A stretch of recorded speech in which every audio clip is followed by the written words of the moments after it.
ጉዛራ እና የጥቅምቷ ሙሽራ እንፍራዝ። ጉዛራ ቃሉ የግዕዝ ሲሆን ምቹ ማለት ነው።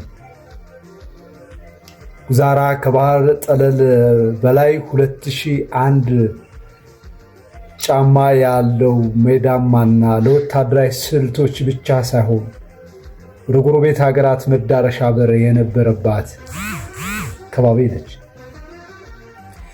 ጉዛራ ቤተ መንግስት ከእንፍራዝ በስተደቡብ አቅጣጫ 5 ኪሎ ሜትር ወጣ ብሎ የአርኖን ወንዝ ታኮ ከታና ሐይቅ በስተሰሜን ምስራቅ አቅጣጫ የተገነባ የጥንት የቀደምቶቹ ያነጸባራቂው ዘመን የህንፃ ንድፍ ከተማ ሲሆን የገነቡትም አፄ ሰርፀ ድንግል ሲሆን ግንቡ 18 ሜትር በ12 ሜትር የተሰራ በጥንት ጊዜ ግንቡን የሚከፈል አጥር እንደነበረው የህንፃ ፍርስራሾቹ ዛሬ ድረስ ያመላክታሉ። በወቅቱም ቤተ መንግስቱ ግርጌ አብያተ መንግስታት ብቻም ሳይሆን አብያተ ክርስቲያናት እንደነበሩ የታሪክ ሰነዶች ያትታሉ። ከነኚህም መካከል እድላሙ ጊዮርጊስ የሚባል አብያተ ክርስቲያናት ነበር። የአብያተ ክርስቲያናት በጥፋት ጊዜ ተቃጥሎ ባደራ ወደ ጾነ አምባ ማርያም ለዓመታት ከቆየ በኋላ በጃንሆይ በዳግማዊ ምኒልክ ዘመነ መንግስት ወደ ቤተ መንግስት እንደሄደና አድዋ ጦርነት ላይ ከተሳተፉት ንዋየ ቅድሳት መካከል አንደኛው ካህናት ይዘውት የወጡት እንደሆነ ይነገራል። አፄ ሰርፀ ድንግል በ1562 ዓመተ ምህረት ያጠናቀቁት ሲሆን መታወሻነቱም ንጉሥ ሰርፀ ድንግል በምጽዋ ቱርኮች ላይ ድል መቀዳጀታቸውን አስመልክቶ ነው ያስገነቡት። የአፄ ሰርፀ ድንግል አባት አፄ ሚናስም የክረምት ጊዜያቸውን በጉባኤ ቤት በጉዛራ አካባቢ ያሳልፉ እንደነበር የታሪክ ድርሳናት ያትታሉ። በ1563 ዓመተ ምህረት አፄ ሰርፀ ድንግል የበጌ ምድርንና የትግሬን አስተዳዳሪዎች በዚህ ቦታ አነጋግረው እንደነበር የታሪክ ድርሳናት ያስቀምጣሉ። የጉዛራ ቤተ መንግስት ማማ ጣናን እስከ ባህር ዳር ድረስ የሚያሳይ ለጤናና ለአእምሮ እርካታ የሚሰጥ ሰገነት ያለው ኪነ ህንፃ ነው።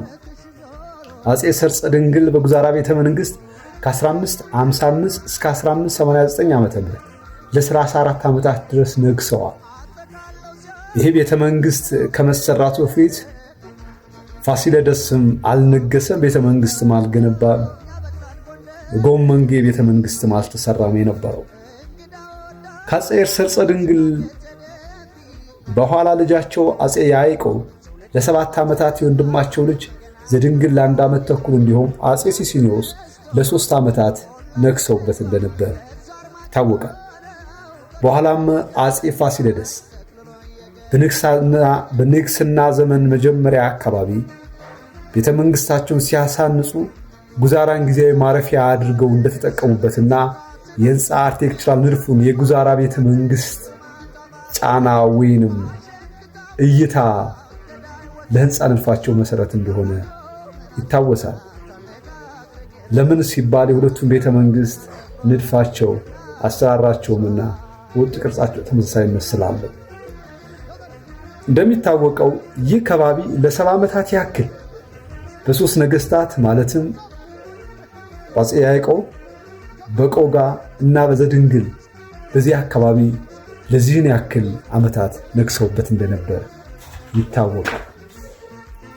ቤተ መንግስቱ ሲሰራ የንጉሱ ወታደሮች የንጉሱ ትእዛዝ እና ክብር እዝ እንፍራ ከሚል አተያይ አንጻር በዚህ ቦታ አጠገብ እንፍራዝ የምትባል ከተማ ትገኛለች። እንፍራዝ ከ16ኛው መቶ ክፍለ ዘመን ማብቂያም በኋላ እንደገና ከ17ኛው መቶ ክፍለ ዘመን በኋላ እየገነነ የመጣው የሲራራ ነጋዴ ንግድ ዋና መተላለፊያ መስመር እንደነበረች ታሪክና ድርሳን ያትታል።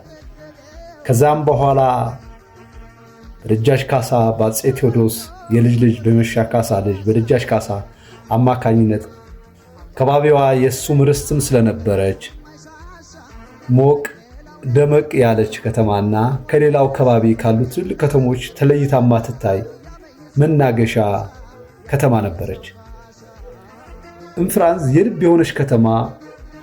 የጥንቱን የጎንደሪያን ዘመን ሰዎች ፈለገ ሰው እንፍራንዝ በማለዳ መሄድ፣ ከካህናት እስከ ሼኩ፣ ከወጣቱ እስከ አረጋውያን ሰውነትን ለመረዳት እንፍራንዝ መገኘት ያስፈልጋል። አንቺ የልቤ ከተማ የምናቤ ስልሽ አቦጊዳ፣ በዋልሽበት ለዋል ልሰናዳ፣ ከሳር ውሃ ሚና ሰፈር አብራ ጎዳናው ልክነፍ ልብረር፣ ትዝታዬ ሁሌ ሰርገሽ ይናፍቀኛል ሳቁካታሽ፣ የኔታ ደብር ጾን አምባ አደስ ያሸት ወዴ ባባ። እንፍራንዝ። እቀጥላለሁ።